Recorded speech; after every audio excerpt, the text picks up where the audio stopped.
अस्सलाम वालेकुम।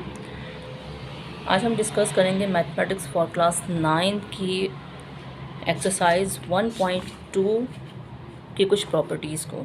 ठीक है, पहले मैंने एक वीडियो बनाई है जो कि properties of real number with respect to addition थी, और आज हम डिस्कस कर रहे हैं properties of real number with respect to multiplication. ये तमाम प्रॉपर्टीज़ हम क्यों डिस्कस कर रहे हैं? ये हम इसलिए डिस्कस कर रहे हैं कि हम इस एक्सरसाइज 1.1 को सॉल्व कर सकें। अगर आप ये मेरी तमाम वीडियोस जो कि प्रॉपर्टीज़ के हवाले से हैं, ये अगर आप तमाम देख लेते हैं तो आप ये एक्सरसाइज ख़ुद से सॉल्व कर लेंगे। अदरवाइज़ आपको ये एक्सरसाइज करने में प्रॉब्लम हो सकती है। ठीक है, तो चलिए हम स्टार्ट करते हैं। Properties of real number with respect to multiplication में सबसे पहली प्रॉपर्टी क्या है? Closure property. क्लोजर प्रॉपर्टी क्या होती है? Closure property of multiplication. एक एडिशन वाली है, लेकिन ये मैं डिस्कस कर रही हूँ आज मल्टीप्लिकेशन के हवाले से। Addition, closure property of addition मैंने एक वीडियो बना के रखी हुई, इसका लिंक मैं आपको डिस्क्रिप्शन में दे दूँगी। आप वो वीडियो भी अच्छे तरीके से देख लीजिएगा ताकि आपके जितनी भी कन्फ्यूजन है वो तमाम ख़त्म हो और आप एक्सरसाइज को ईज़िली सॉल्व कर सकें। चलिए स्टार्ट करते हैं। Closure property. क्लोजर प्रॉपर्टी क्या होती है कि A multiply by B is equal to C, यानी कि हम किसी भी दो नंबर को मल्टीप्लाई करते हैं तो हमारा आंसर किसी एक नंबर के फॉर्म में आता है। जस्ट लाइक अगर हम A की वैल्यू 2 रखते हैं और मल्टीप्लाई करते हैं B की वैल्यू सपोज हमने 3 रखी है, इन दोनों को अगर मल्टीप्लाई करते हैं हमारा आंसर क्या हो जाएगा? 6। और इसी तरीके से अगर हम अपॉन की वैल्यू कोई ले लेते हैं, यानी कि अगर A की वैल्यू मैंने रख दी है 1/2 और B की वैल्यू मैंने रखी है 3/5, अगर इन दोनों को अगर हम मल्टीप्लाई करते हैं 1/2 को मल्टीप्लाई करेंगे 3/5 से, तो ऊपर की वैल्यू ऊपर मल्टीप्लाई करती है। 3 मल्टीप्लाई बाय 4 तो 3 होगा, एंड 5 मल्टीप्लाई बाय 2 10 हो जाएगा। तो ये हमारा देखिए दो नंबर को जब मल्टीप्लाई किया तो आंसर किसी एक नंबर के फॉर्म में आया है। इसको कहा जाता है क्लोजर प्रॉपर्टी ऑफ मल्टीप्लिकेशन। ठीक है,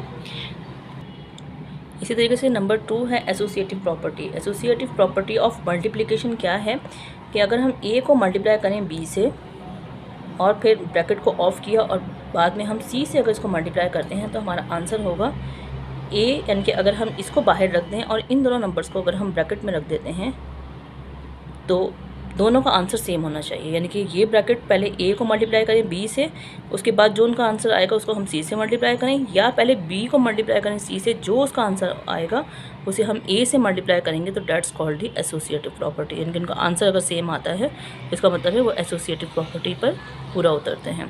तो यहाँ पर अगर हम देखें ब्रैकेट के बाहर अगर मल्टीप्लाई का साइन ना भी हो तो भी मल्टीप्लाई ही कहलाता है। ठीक है, अच्छा अब हम इसको वैल्यूज़ पुट करते हैं। सपोज हमने A की वैल्यू जो है वो 2 ले ली, B की वैल्यू हमने 4 ली और C की वैल्यू हमने 5 ले लिया। कोई भी आप वैल्यूज़ ले सकते हैं। अब मैं इसको पहले ये लेफ़्ट हैंड साइड, क्योंकि लेफ़्ट हैंड साइड की तरफ है तो हम इसको लेफ़्ट हैंड साइड में पुट करते हैं, और ये राइट हैंड साइड की तरफ है तो इसको हम बोलते हैं right hand side of associative property, और ये है left hand side associative property इनके लेफ़्ट हैंड साइड के एसोसिएटिव प्रॉपर्टी।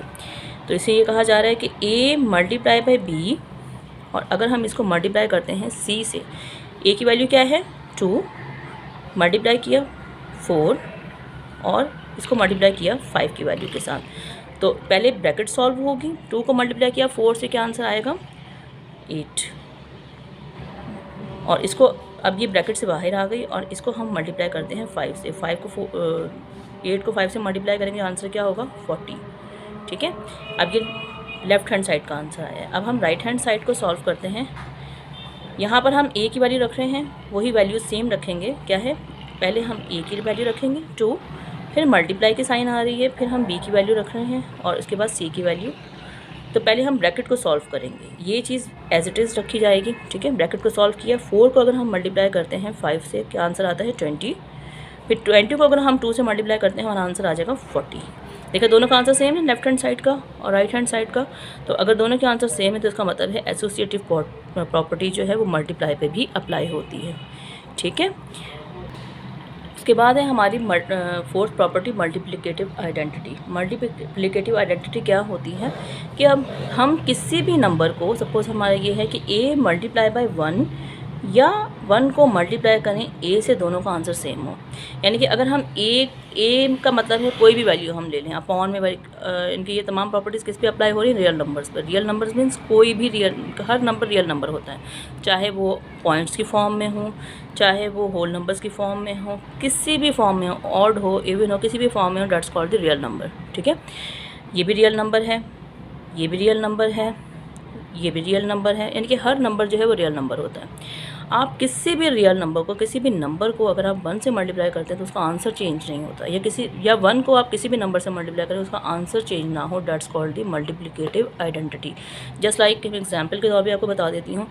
सपोज़ हमने ए का कोई नंबर हमने रखा है, ए जो है वो 10 रखा है। अगर हम 10 को मल्टीप्लाई करते हैं 1 से, उसका आंसर क्या रहेगा? 10 ही रहेगा, यानी कि उस नंबर पर कोई इफेक्ट नहीं पड़ा। अगर हम 1 को भी मल्टीप्लाई करें, राइट हैंड साइड की तरफ हम लेते हैं, तो 1 को अगर हम मल्टीप्लाई कर देते हैं 10 से, 1 को 10 से मल्टीप्लाई करेंगे तब भी आंसर हमारा 10 ही रहेगा।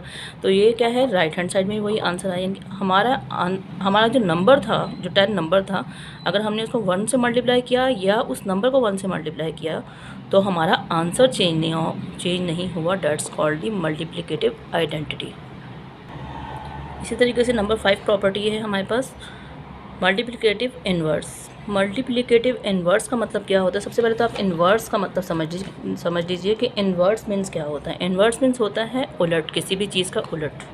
ठीक है, तो उसे कहा जाता है इन्वर्स। लेकिन हम मल्टीप्लिकेटिव इन्वर्स जो है अप्लाई कर रहे हैं, मल्टीप्लिकेटिव इन्वर्स अप्लाई कर रहे हैं मल्टीप्लिकेशन पे। ठीक है, तो इसको भी हम किसी भी रियल नंबर पे अगर हम अप्लाई करते हैं मल्टीप्लिकेटिव इन्वर्स को, तो हमारा आंसर जो है वो 1 ही रहेगा। जैसे ए मल्टीप्लाई करते हैं अगर 1/a से, तो हमारा आंसर 1 ही रहना चाहिए। या 1/a को मल्टीप्लाई करते हैं a से, तब भी हमारा आंसर 1 ही रहना चाहिए। हमारे आंसर पे कोई इफेक्ट नहीं होना चाहिए। सपोज़ कि हम a जो है, मैंने कंसीडर कर लिया कि मेरे पास नंबर है 3। ठीक है, अब a का मतलब है 3 और a के नीचे अगर कुछ भी नहीं है, तो मैथ्स का ये रूल है, अगर a के नीचे कुछ नहीं, किसी भी नंबर के नीचे अगर कोई वैल्यू नहीं होती, इसका मतलब उसके नीचे 1 होता है। ठीक है, इस तरीके से 3 के नीचे भी अगर कुछ नहीं है तो उसका नंबर भी क्या है, उसके नीचे भी क्या है, उसके नीचे भी 1 ही है। ठीक है, इन्वर्स का मतलब क्या है? मैंने बताया कि इन्वर्स का मतलब है उलट देना किसी भी चीज़ को। तो अगर हम इसको उलटते हैं तो ये हो जाएगा 1/a और ये हो जाएगा 1/3 इनकी ये।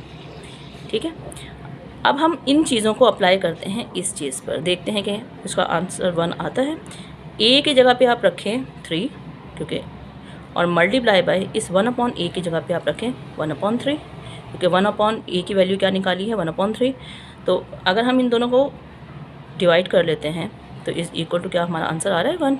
यस, हमारा आंसर 1 आ रहा है।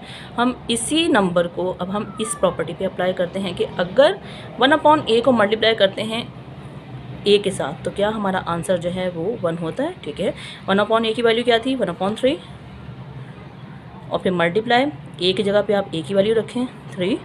ठीक, क्योंकि 1/a की वैल्यू थी 1/3 और a की वैल्यू थी 3, तो 3 रख दिया इसकी जगह पे। ये दोनों कैंसिल हो गए, हमारा आंसर क्या आ गया? हमारा आंसर आ गया 1। तो इसका मतलब है कि मल्टीप्लिकेटिव इन्वर्स जो है वो प्रॉपर्टी मल्टीप्लिकेशन पे अप्लाई होती है।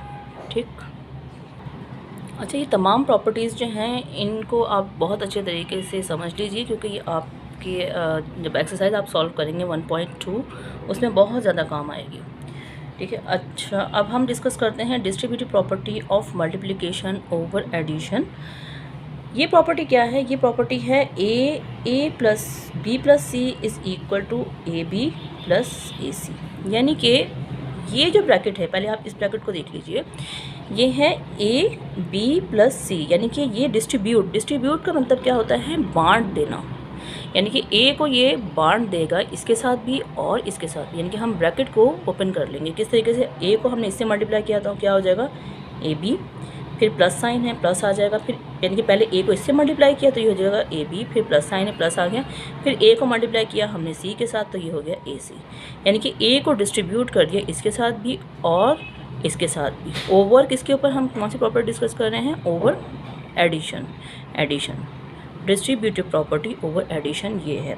यानी कि अगर हम same values left hand side पर रखते हैं और सेम वैल्यूज़ अगर हम राइट हैंड साइड पर रखते हैं तो हमारा आंसर अगर सेम आता है तो इसका मतलब है कि डिस्ट्रीब्यूटिव प्रॉपर्टी एडिशन पे अप्लाई होती है। हम सपोज़ कर लेते हैं हम नंबर कि ए क्या है, ए है हमारे पास 4, बी जो है वो है 3। मैं छोटे नंबर इसलिए लेती हूँ कि इसकी मल्टीप्लिकेशन इजी हो जाती है। आप बड़े नंबर भी रख के कर सकते हैं, आंसर सेम आएगा आपका। c इज़ इक्वल टू हम ले लेते हैं 6 ले लेते हैं, चलें। अच्छा, अब हम ये तमाम वैल्यूज़ पहले लेफ़्ट हैंड साइड पे अप्लाई करते हैं। इस साइड पे ये क्या है, लेफ़्ट हैंड साइड क्या है, a b प्लस c। अब a की वैल्यू क्या है 4 रख दिया, फिर ब्रैकेट है, ब्रैकेट है b की वैल्यू, फिर प्लस साइन और उसके बाद c की वैल्यू। सबसे पहले आप, ये मैथ्स का रूल होता है, सबसे पहले हम ब्रैकेट को सॉल्व करते हैं, ठीक। तो आप 3 पहले ही 4 रख दिया, ठीक है। उसके बाद देखें ये ब्रैकेट का मतलब भी क्या होता है, मल्टीप्लाई। तो याद रखेंगे मैथ्स में ब्रैकेट का मतलब मल्टीप्लाई होता है। मल्टीप्लाई लगा दी, 3 और 6 को हमने ऐड करना है, ये हो जाएगा 9, ठीक। इन दोनों को अब आप मल्टीप्लाई करते हैं तो हमारा आंसर आता है 36, ठीक। इसी तरीके से ये हमारा आंसर आया है किसका, लेफ़्ट हैंड साइड का, इसका। इसी तरीके से हम यही सेम नंबर हम राइट हैंड साइड पे अप्लाई करते हैं इसके ऊपर। राइट हैंड साइड क्या है, ए बी प्लस ए सी। अब ये देखें ए की वैल्यू क्या है 4, फिर मल्टीप्लाई करना है इसके नीचे, इनके दरम्यान अगर कोई साइन नहीं, इसका मतलब क्या है, मल्टीप्लाई हो रहे हैं, मल्टीप्लाई के साइन है, ठीक है। तो इन दोनों का बी की वैल्यू क्या है 3, फिर उसके बाद क्या है, समझिए ये एक ब्रैकेट में रख दिया, उसके बाद क्या है प्लस, ए की वैल्यू क्या है 4 और मल्टीप्लाई किया हमने, सी की वैल्यू है 6, इसको एक ब्रैकेट में कर दिया। इन दोनों का सॉल्व करें, 4 को 3 से मल्टीप्लाई किया 12 और ये 4 को 6 से मल्टीप्लाई किया, ये हो जाएगा 24। अगर हम इन दोनों को ऐड करते हैं तो क्या हमारा आंसर आएगा, 4 और 2 6 और ये हो जाएगा 3। देखिए इसका भी आंसर 36, इसका भी आंसर 36। तो इसका मतलब है कि ये प्रॉपर्टी जो है डिस्ट्रीब्यूटिव प्रॉपर्टी मल्टीप्लिकेशन अप्लाई होती है एडिशन पर। इस तरीके से एक और प्रॉपर्टी आपकी बुक में है जो कि है डिस्ट्रीब्यूटिव प्रॉपर्टी ओवर सब्ट्रैक्शन। तो सब्ट्रैक्शन में आपने कहाँ चेंज करना है, इसी प्रॉपर्टी को आप सेम अप्लाई कर सकते हैं, सिर्फ ये साइन चेंज होगी, माइनस साइन आ जाती है। समटाइम एग्ज़ाम में ये माइनस करके दे देते हैं, तो अगर माइनस साइन आ जाती है तो ये भी माइनस हो जाएगा, ठीक है। तो आप इसके ऊपर भी अप्लाई कर सकते हैं। तो आज के टॉपिक हम यहाँ तक कवर हो गया है हमारा। और अगर आपको मेरी वीडियो पसंद आई हो तो इसे लाइक कर दीजिएगा, और अगर आपको कोई डिफ़िकल्टी हो तो आप कमेंट सेक्शन में मुझसे पूछ सकते हैं। अल्लाह हाफ़िज़।